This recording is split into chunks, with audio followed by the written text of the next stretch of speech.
अस्सलाम वालेकुम dear student. आज का टॉपिक है levels of biological organization. Biological organization के लेवल के बारे में कि जानदार अशिया किस तरह बनते हैं, किन किन चीज़ों से बनते हैं और किन मराहिल से गुजरते हैं। तो चलो पढ़ते हैं लेवल ऑफ ऑर्गेनाइजेशन। इसमें सबसे बुनियादी चीज़ जो है वो क्या है? एटम है। Atom smallest particle of the matter, सबसे छोटा चीज़ है। तो एटम कंबाइन होकर इससे मॉलिक्यूल बनते हैं और इस तरह डिफरेंट मॉलिक्यूल कंबाइन होकर इससे ऑर्गेनील बनते हैं और डिफरेंट ऑर्गेनील कंबाइन होकर इससे सेल बनता है। तो सेल क्या है? Basic structural and functional unit of the living organism which consist of different organelle. Cell के अंदर मुख्तलिफ़ किस्म के सेल ऑर्गेनील पाए जाते हैं।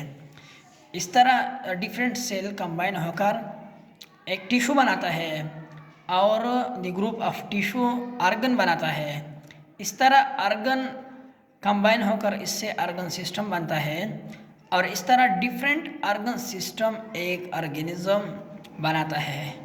तो चलते हैं उसके डिटेल की तरफ। सबसे पहला जो लेवल है क्या है? एटॉमिक लेवल या एटम। एटम क्या है? The smallest particle of the matter. Matter का स्मॉलेस्ट पार्टिकल है। तो मैटर दो तरह के हैं, लिविंग और non living.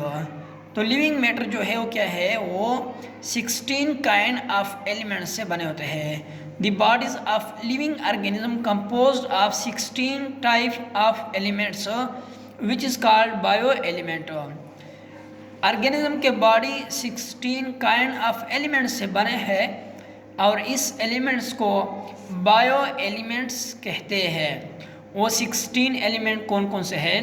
Carbon, hydrogen, oxygen, nitrogen, phosphorus, calcium, potassium, sulphur, chlorine, sodium, magnesium, iron, copper, manganese, zinc, iodine. ये 16 एलिमेंट है जो लिविंग ऑर्गेनिज्म के बॉडी में पाए जाते हैं और इन 16 एलिमेंट को बायो एलिमेंट कहते हैं। तो इन 16 में 6 एलिमेंट ऐसे हैं जो कि 99% मौजूद होते हैं। ये 6 element carbon, hydrogen, oxygen, nitrogen, phosphorus और कैल्शियम ये सेल का 99% हिस्सा बनाता है और बाकी ये 10 एलिमेंट जो है ये 1% मौजूद होते हैं। इस एलिमेंट को मैक्रो या मेजर एलिमेंट कहते हैं और इसको माइक्रो या ट्रेस एलिमेंट भी कहते हैं। तो इसके बाद डिफरेंट एटम कंबाइन होकर इससे मॉलिक्यूल बनते हैं। एटम कंबाइन होकर इससे मॉलिक्यूल बनते हैं और इस तरह बायो एलिमेंट कंबाइन होकर इससे बायो मॉलिक्यूल बनते हैं। Different bio element combine to form bio molecule, इससे बायो मॉलिक्यूल बनते हैं। बायो मॉलिक्यूल दो तरह के हैं, माइक्रो मॉलिक्यूल और मैक्रो मॉलिक्यूल। माइक्रो मॉलिक्यूल क्या है? The molecule with low molecular weight, जिसका मॉलिक्यूलर वेट क्या हो? वो लो हो यानी कम हो, तो उसको माइक्रो मॉलिक्यूल कहते हैं। माइक्रो बायो मॉलिक्यूल वो कौन कौन से हैं? वाटर है, एमाइनो एसिड है, इस तरह ग्लूकोज है, ये माइक्रो मॉलिक्यूल है। मैक्रो मॉलिक्यूल क्या है? The molecule with higher molecular weight, इसका मॉलिक्यूलर वेट क्या हो? वो हाई हो, ज़्यादा हो, लार्ज हो, तो उसको मैक्रो बायो मॉलिक्यूल कहते हैं। वो प्रोटीन है, लिपिड और कार्बोहाइड्रेट के क्या है?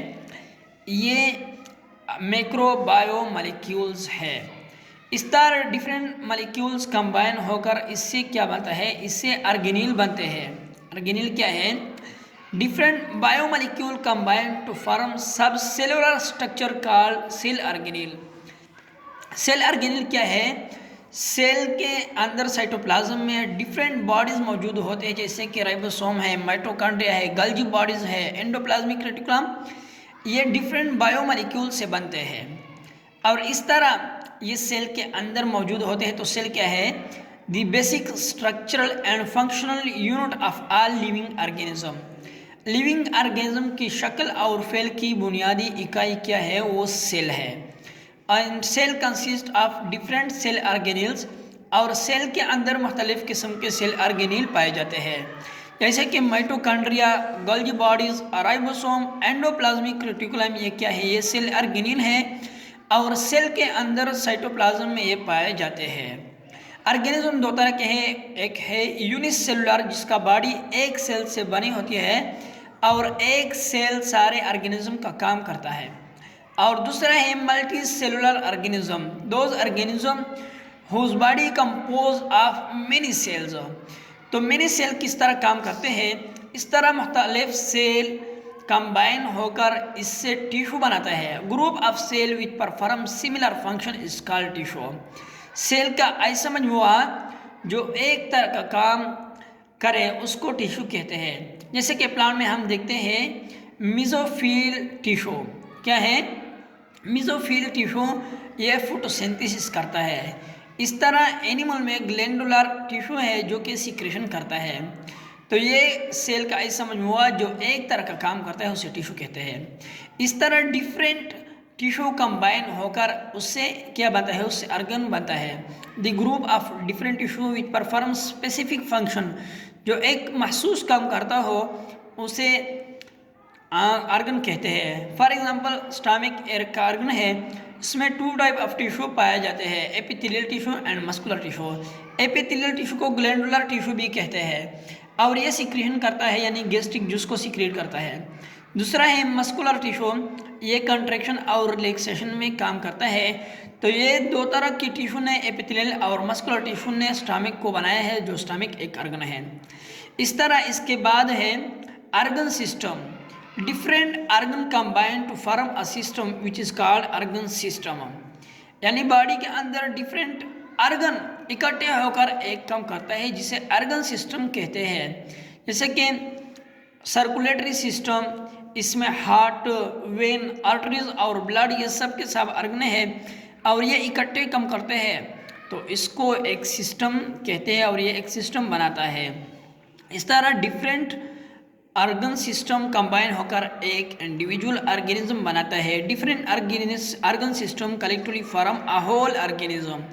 जैसे क्या हम इंसान में देखते हैं मेन में circulatory system, respiratory system, digestive system, इसके साथ साथ नर्व सिस्टम, तो ये कंबाइन होकर इससे एक ऑर्गेनिज्म बनता है। तो इस तरीके से लिविंग ऑर्गेनिज्म की क्या है ऑर्गेनाइजेशन होती है। Thank you so much.